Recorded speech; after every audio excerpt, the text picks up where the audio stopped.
Imaginez-vous au bord de la mort, avec l'espoir presque évanoui, lorsqu'un appel inattendu à la foi surgit d'une relique qui transcende le temps. C'est exactement ce qui est arrivé à Alejandro, un père mexicain dont l'histoire de lutte contre le cancer du poumon a résonné dans de nombreux cœurs. L'intercession de Saint Carlo Acutis, un jeune qui a utilisé la technologie pour évangéliser, a été le fil d'espoir auquel lui et sa famille se sont accrochés. Dans ce récit touchant, vous découvrirez non seulement le pouvoir de la prière, mais aussi comment la foi et la spiritualité peuvent se manifester à travers des miracles quotidiens. En se connectant à une tradition que beaucoup croient capable de transformer des réalités, le parcours d'Alejandro révèle l'impact profond que la dévotion peut avoir sur les vies des gens. Dans un monde où le doute et l'incertitude sont constants, son histoire vous invite à réfléchir sur le pouvoir de l'intercession et le rôle de la foi dans les moments de désespoir. Venez explorer comment la foi en Jésus-Christ et l'adoration à l'Eucharistie peuvent ouvrir des portes vers le surnaturel, et préparez-vous à être inspiré par un témoignage qui pourrait bien changer votre perspective sur la spiritualité. Alejandro, un père dévoué de 5 enfants, menait une vie tranquille avec sa famille au Mexique. Cependant, tout a changé le jour où il a commencé à ressentir une fatigue inhabituelle, que aucun repos ne semblait apaiser. Ce malaise s'est transformé en une difficulté constante à respirer, ce qui l'a conduit à l'hôpital. Le diagnostic fut dévastateur, cancer du poumon. La nouvelle a profondément bouleversé la famille.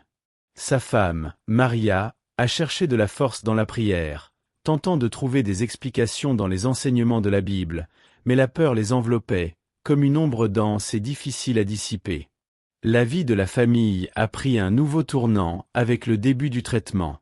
Alejandro a commencé une routine épuisante de chimiothérapie et de radiothérapie, affrontant des effets secondaires qui transformaient même les moments les plus simples en bataille quotidienne. Maria, une femme de foi, a pris le rôle de soignante pour ses enfants et son mari, restant ferme dans la prière et les études bibliques. La foi en Jésus-Christ était le roc sur lequel elle trouvait du réconfort, mais le poids de voir son époux affaibli était difficile à porter. Elle savait que, plus que jamais, ils avaient besoin d'un miracle. C'est alors que le fils aîné d'Alejandro, un jeune chrétien fervent, se souvint de l'histoire de Carlo Acutis. Inspiré par la foi inébranlable du jeune bienheureux, il commença à prier quotidiennement, demandant l'intercession de Carlo pour la guérison de son père. Avec une relique du saint dans les mains, le jeune priait avec ferveur, croyant que Dieu, à travers Carlo, pourrait opérer l'impossible. Chaque jour, la spiritualité de la famille se renforçait, et malgré les circonstances, un sentiment d'espoir commençait à fleurir parmi eux. Alejandro commença à montrer des signes d'amélioration que personne ne pouvait expliquer.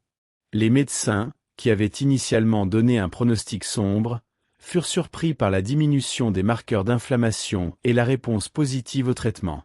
Les mots miracle et foi commencèrent à circuler parmi les proches et même parmi les professionnels de santé.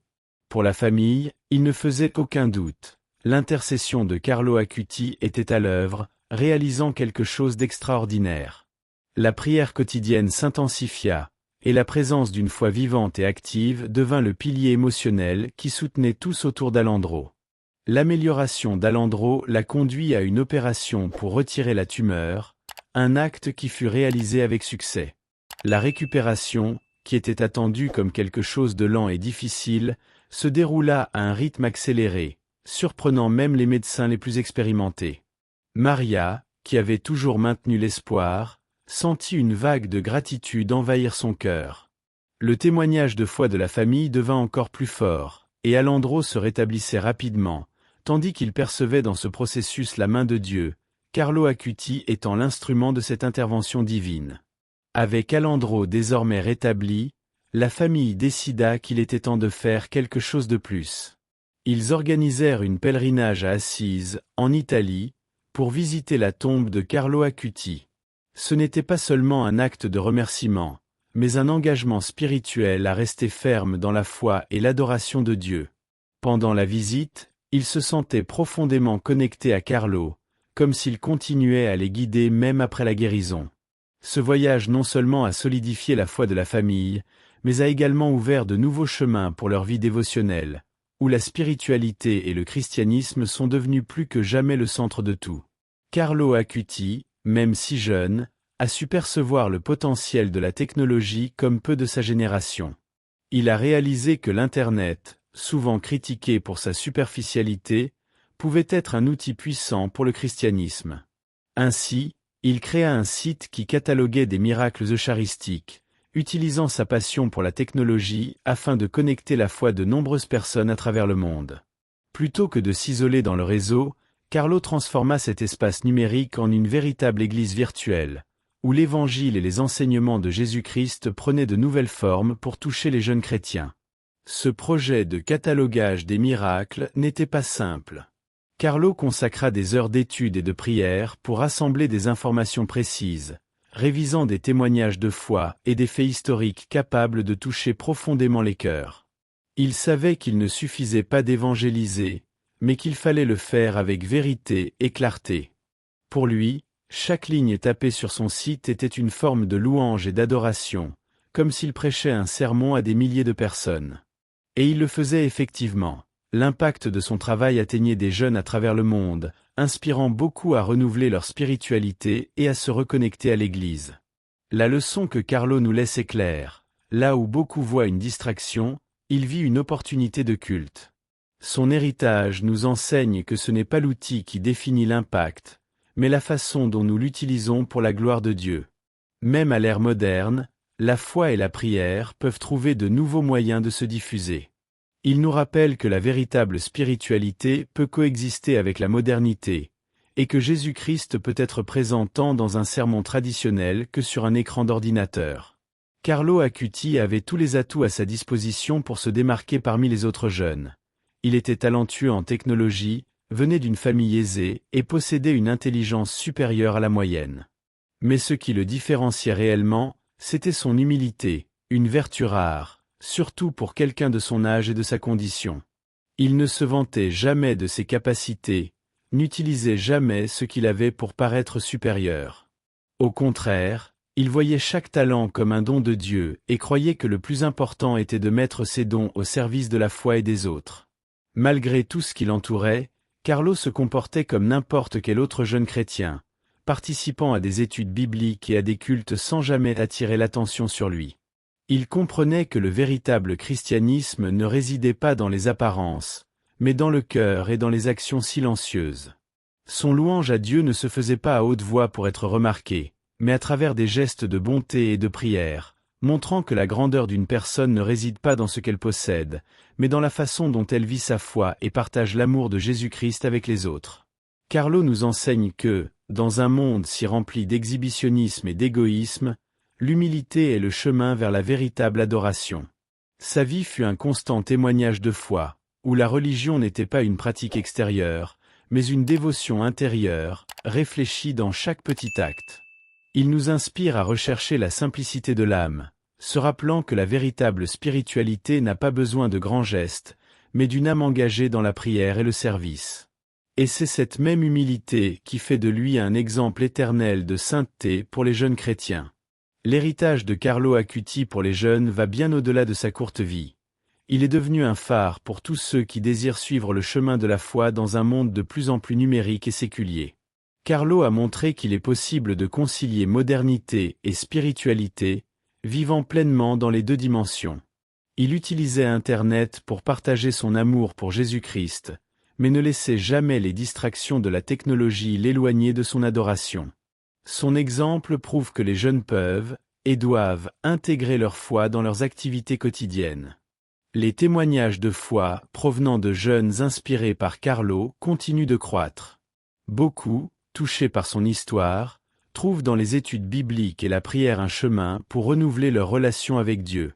Carlo n'était pas seulement un dévot, il était un chrétien moderne, qui montrait par sa propre vie comment l'Évangile pouvait être vécu intensément, même face à tant de distractions. Il croyait que la spiritualité n'était pas une obligation, mais une joie à partager, surtout parmi les jeunes. Aujourd'hui, Carlo Acuti est un exemple qu'il n'y a pas d'âge pour la sainteté. Sa dévotion à la Bible, à l'Eucharistie et à la prière quotidienne sert de modèle pour les jeunes chrétiens qui cherchent à approfondir leur foi. Il ne se contentait pas de parler de religion, il la vivait de manière pratique, touchant le cœur de nombreux. Son héritage, donc, est la preuve qu'en gardant Jésus-Christ au centre de la vie, chaque jeune peut être une lumière de foi dans le monde, tout comme Carlo l'était. L'Eucharistie était le cœur de la vie spirituelle de Carlo Acuti. Pour lui, chaque célébration était une rencontre intime avec Jésus-Christ, une opportunité d'adoration véritable et profonde. Carlo croyait que l'Eucharistie était le chemin vers le ciel, quelque chose qui transformait ses journées et guidait toutes ses décisions.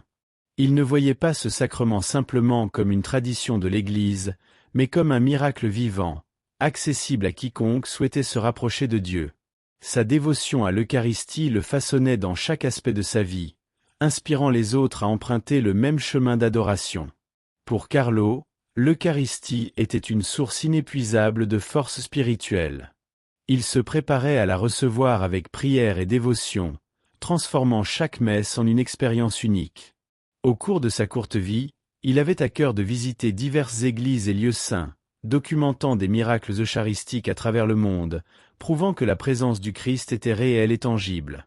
Son témoignage continue à toucher la vie de jeunes chrétiens qui, inspirés par sa foi, redécouvrent la puissance du sacrement dans leur propre existence. Son exemple résonne particulièrement auprès de ceux qui cherchent une foi plus profonde et significative. L'adoration eucharistique, si chère à Carlo, est aujourd'hui une pratique en plein essor parmi les jeunes chrétiens qui aspirent à suivre ses pas. À travers son amour pour l'Eucharistie, Carlo a laissé un héritage qui non seulement inspire, mais transforme également des vies. Ainsi, son parcours reste vivant à chaque autel, à chaque messe, dans chaque cœur dévoué qui s'approche du Christ avec le même ferveur. La formation spirituelle de Carlo Acuti ne peut être dissociée de l'influence de ses parents. Bien qu'ils ne fussent pas extrêmement religieux, ils ont joué un rôle crucial dans sa quête de foi. Dès son jeune âge, Carlo a été enseigné à valoriser les principes chrétiens, et même si sa famille n'avait pas une pratique dévotionnelle intense, les graines de la foi furent semées. Sa mère, en particulier, a été une présence constante, l'encourageant à se rapprocher de l'Église et à développer une relation personnelle avec Dieu. Cette base familiale devint le socle sur lequel il bâtit sa spiritualité. Les interactions quotidiennes à la maison jouèrent également un rôle significatif. Les parents de Carlo favorisaient un environnement où les discussions sur les valeurs, l'éthique et la foi étaient naturelles. Ils montraient que la spiritualité n'était pas seulement une pratique du dimanche, mais une manière de vivre la vie dans chaque action quotidienne. Carlo grandit en comprenant que l'amour de Dieu et du prochain devait être une extension de sa vie familiale. Cette vision lui permit de devenir un jeune qui ne se contentait pas de parler de foi, mais qui la vivait pleinement, reflétant les vertus que ses parents lui avaient enseignées. Cet enseignement familial souligne l'importance de l'éducation spirituelle dès le plus jeune âge. Pour les parents d'aujourd'hui, l'exemple de Carlo montre que même de petits gestes, comme prier ensemble ou discuter des histoires de la Bible, peuvent avoir un impact profond sur la formation de la foi des enfants. La famille est le premier espace d'évangélisation, où les valeurs chrétiennes peuvent être transmises de manière pratique. Ainsi, l'histoire de Carlo nous inspire à cultiver un foyer qui non seulement accueille la foi, mais la célèbre de manière vibrante et active, préparant les futures générations à suivre le chemin de l'amour et de la spiritualité. Le rosaire était une partie intégrante de la vie de Carlo Acuti, une prière qui ne se contentait pas de pratiquer, mais qu'il considérait comme une arme puissante contre les adversités du quotidien. Dès son plus jeune âge, Carlo comprit le pouvoir de la dévotion mariale, priant le rosaire chaque jour. Pour lui, chaque mystère était une occasion de méditer sur la vie de Jésus-Christ et de sa mère, Marie, approfondissant les leçons d'amour et de sacrifice. Cette pratique n'était pas simplement un rituel, mais un moment sacré de connexion avec le divin, qui l'aidait à trouver paix et force dans les difficultés. Carlo croyait que le rosaire le protégeait et le guidait, surtout en période de tribulation. Face aux défis de la vie, tels que la maladie et la pression de la jeunesse moderne, il se réfugiait dans la prière. La répétition des grains devenait une forme de méditation, lui permettant d'approfondir sa spiritualité et de cultiver une relation personnelle avec Dieu. Cette pratique nous enseigne que, même dans les routines les plus chargées, nous pouvons trouver du temps pour la prière, cherchant toujours un espace pour nous connecter au sacré. La dévotion de Carlo au rosaire sert de rappel pour les jeunes chrétiens d'aujourd'hui sur l'importance de maintenir une vie de prière constante. En intégrant le rosaire dans leur vie, ils peuvent trouver un moyen de faire face aux défis modernes, tout comme Carlo l'a fait. Cette pratique est une manière de transformer des moments simples de la journée en occasion d'adoration, renforçant la foi dans un monde qui tente souvent de les détourner du chemin spirituel. Ainsi, la prière devient non seulement un acte de dévotion, mais un véritable compagnon dans le voyage de la vie.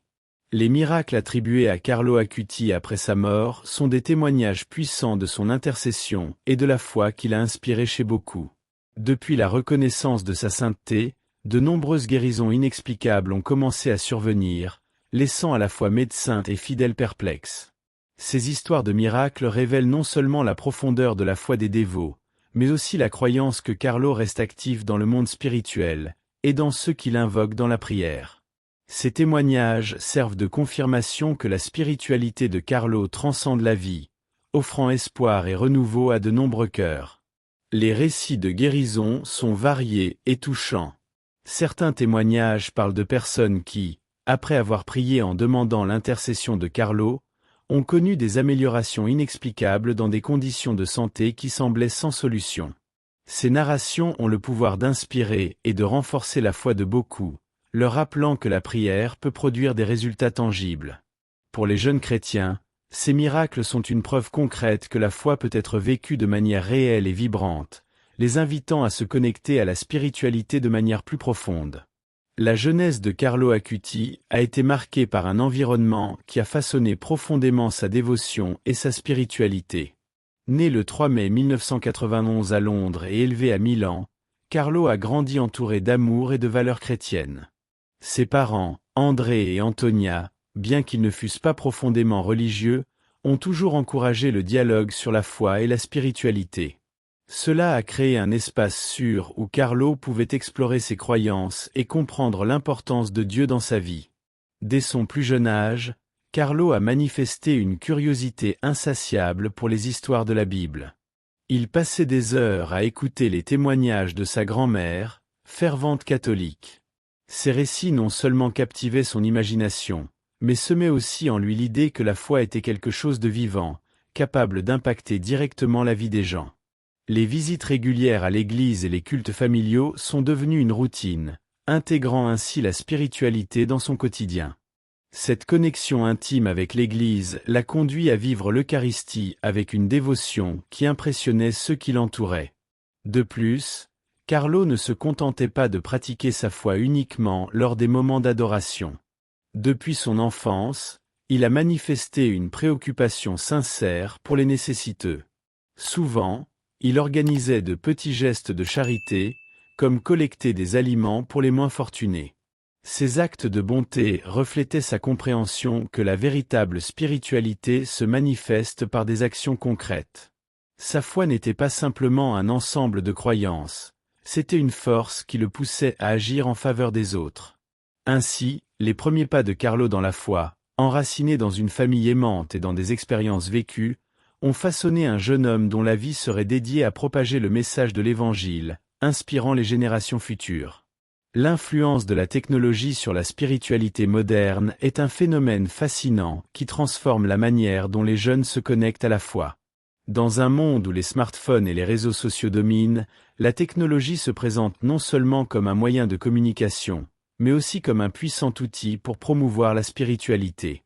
Carlo Acuti, véritable pionnier dans cette approche, a utilisé sa passion pour la technologie afin de cataloguer des miracles eucharistiques, montrant que l'Internet peut être un canal efficace pour diffuser le message du christianisme. Carlo, dans sa jeunesse, a créé un site qui non seulement documentait des miracles, mais offrait aussi une vision accessible de l'Eucharistie. Il comprenait que, pour atteindre la génération numérique, il fallait parler leur langue. Cette vision résonne encore aujourd'hui, de nombreux jeunes utilisant des plateformes numériques pour partager leur foi. Des applications de méditation chrétienne, des réseaux sociaux dédiés à des groupes de prière et des vidéos sur YouTube explorant des thèmes spirituels sont en plein essor, permettant à la message de l'Évangile d'atteindre un public mondial. Par exemple, des chaînes qui discutent des enseignements de Jésus ou partagent des témoignages de foi contribuent à créer des communautés unies, même à distance. Un autre aspect important est l'utilisation des réseaux sociaux comme espace d'adoration et d'évangélisation. Des églises à travers le monde s'adaptent à cette nouvelle réalité, réalisant des cultes en ligne et promouvant des diffusions en direct de célébrations eucharistiques. Cela facilite non seulement l'accès à la spiritualité, mais permet aussi à ceux qui, pour diverses raisons, ne peuvent pas se rendre physiquement à l'église de participer activement à la vie communautaire.